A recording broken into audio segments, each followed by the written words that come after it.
There was a time when the roads of Britain told a story all their own. When a morning drive through a market town meant passing rows of gleaming bonnets catching the pale light of an English sky, petrol stations stood proudly on every high street corner, attended by men in overalls who wiped windscreens without being asked. Children pressed their noses to showroom glass, dreaming of machines they could barely name. The road smelled of oil and ambition. And the cars, modest, determined, utterly British, carried a nation forward through one of its most transformative decades. The 1960s were a decade of extraordinary change in Britain, and the cars people drove reflected that shift, from post-war practicality toward something altogether more spirited, colorful, and bold. Today on Britain Rewind, we are counting down 10 of the most iconic cars that defined 1960s Britain, machines that did far more than simply move people from one place to another. They carried dreams, reflected ambitions, and quietly shaped the way ordinary British life felt from the inside of a driver's seat. Stay with us, because number 1 may surprise you. Number 10. Ford Anglia. The Ford Anglia arrived in its most recognizable form in 1959 and quickly became one of the defining sights of early 1960s Britain.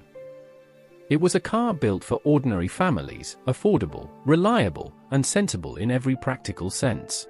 You would find it parked outside terraced houses in Coventry and Sheffield, or queuing patiently outside school gates on wet Tuesday mornings. Its reverse slanted rear window gave it a quirky, almost cheerful character that children adored. The engine had a thin, determined sound, and the interior carried that particular smell of warm vinyl and faint petrol that anyone who rode in one would recognize immediately. As the decade advanced and British tastes grew more adventurous, the Anglia quietly stepped aside for bolder designs. Number 9. BMC Mini.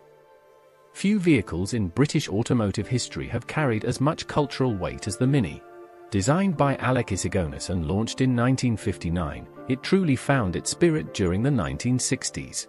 Compact and clever, it made the crowded streets of London and Manchester suddenly navigable. Working-class families loved it for its economy. Young people loved it for its personality.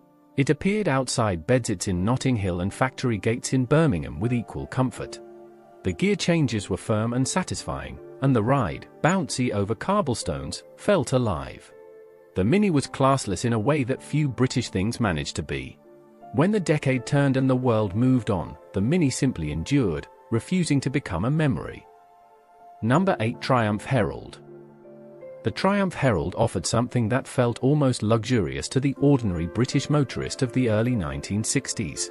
Its full-width turning circle was remarkable, making it ideal for navigating the narrow lanes of market towns across Devon and Worcestershire. The separate chassis allowed for attractive bodywork that looked genuinely distinguished parked outside a semi-detached home in the suburbs. Couples chose it for weekend drives along coastal roads. The windows wound down, the smell of sea air drifting in past the cream-colored dashboard. It felt refined without being pretentious. As the decade matured and more modern unibody designs arrived, the Herald's traditional construction began to feel gently old-fashioned, and it faded from British driveways with quiet dignity. Number 7. The Vauxhall Victor. The Vauxhall Victor was the car that said something about where you stood in life, or where you hoped to be. Through its various iterations during the 1960s, it represented solid, respectable motoring for the growing British middle class. Salesmen drove them between appointments across the Midlands. Families loaded them with luggage for summer holidays heading toward the coast. Inside, the bench seats and column gear change gave it a spacious, deliberate feel. The engine was smooth enough to feel civilized on a long run. On a grey weekday morning, the Victor sitting on a driveway behind a privet hedge spoke of steady employment and careful ambition. Changing tastes and sharper European competition eventually pulled buyers toward newer, sportier alternatives. Number 6. Rover P5.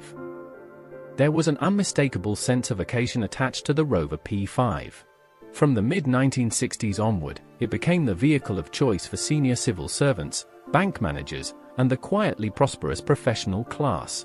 Its low, wide stance and formal interior, walnut veneer, deep leather, thick carpets, communicated seriousness and permanence.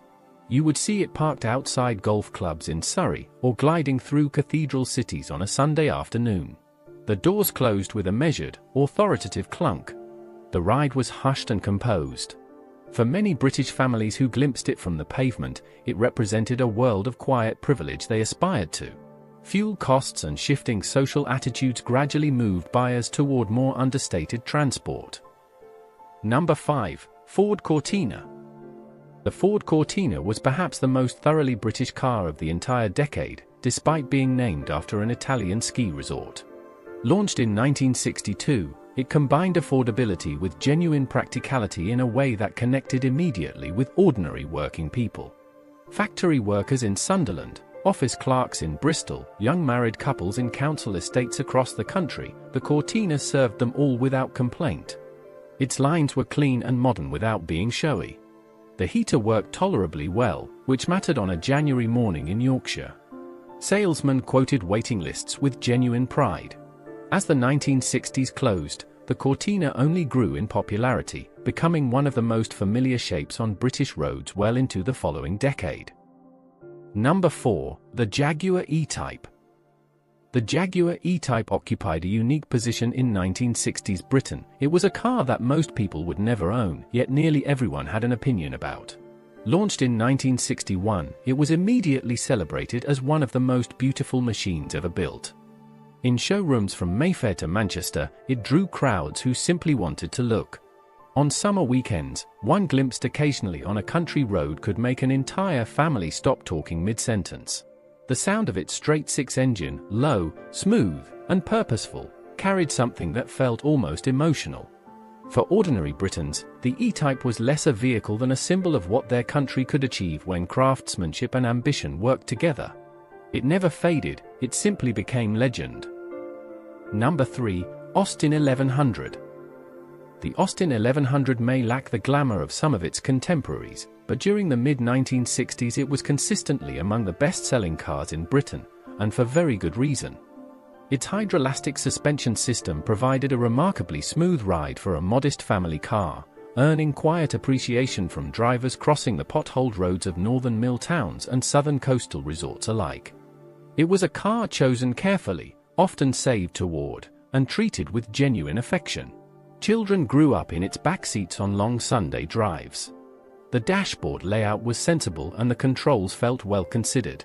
As the decade progressed, increasing reliability concerns dulled its reputation somewhat, and buyers gradually shifted their loyalty toward fresher alternatives appearing from continental Europe. Number 2. The Hillman Imp. Built at the Linwood plant near Paisley in Scotland, the Hillman Imp arrived in 1963 carrying considerable national pride alongside its rear-mounted engine and aluminium block. It was compact, economical, and cleverly engineered, a genuine attempt to offer British buyers something different from the increasingly dominant Mini. Young drivers in particular warmed to its sprightly character and willingness to be driven with enthusiasm along moorland roads or through seaside towns on a bank holiday weekend. The Imp's rear window opened as a hatchback before the term had common currency, making it genuinely practical. Unfortunately, early production difficulties and persistent mechanical troubles undermined its reputation. The Linwood factory itself eventually closed in 1981, taking with it a chapter of Scottish industrial pride. Number 1. Rolls-Royce Silver Shadow. When the Rolls-Royce Silver Shadow was introduced in 1965, it represented the absolute summit of what British manufacturing could produce. Self-leveling suspension, disc brakes on all four wheels, and monocoque construction placed it technologically ahead of nearly everything else on British roads. Yet it was the interior that truly set it apart: hand-stitched leather, deep wool carpets, clock mechanisms of extraordinary precision. Ordinary Britons encountered it most often at a respectful distance, outside grand hotels in Edinburgh, gliding past department stores in London's West End, or parked at wedding venues across the home counties. It inspired not envy so much as quiet national pride. The Silver Shadow reminded a changing Britain that its capacity for exceptional craft had not diminished. Taken together, these 10 cars reveal something important about Britain during the 1960s, a nation simultaneously holding onto its traditions and reaching toward something new. The post-war years had instilled in ordinary British families a deep appreciation for reliability and value, and the cars they chose reflected those priorities faithfully. a factory worker saving carefully for a Ford Cortina and a bank manager gliding home in a Rover P5 were both participating in the same national story, one of gradual prosperity, shifting class boundaries, and growing personal freedom. The open road meant something in those years. A family loading into an Austin 1100 for a fortnight by the coast, or a young couple catching their first glimpse of an E-Type in a dealership window, these were moments of genuine feeling. The cars of the 1960s were not merely transport. They were companions to ordinary lives, witnesses to a Britain in the middle of becoming something altogether different from what it had been before. Thank you for traveling back through the roads of 1960s Britain with us here on Britain Rewind. These cars carried families, ambitions, and memories across a nation that was quietly changing with every passing year. If any of these vehicles brought back something familiar, a smell, a sound, a particular Sunday afternoon, we would love to hear about it in the comments below. And if this video brought back some memories, do like this video and subscribe to Britain Rewind, where we revisit the everyday stories that shaped the Britain so many of us still carry in memory. Until next time.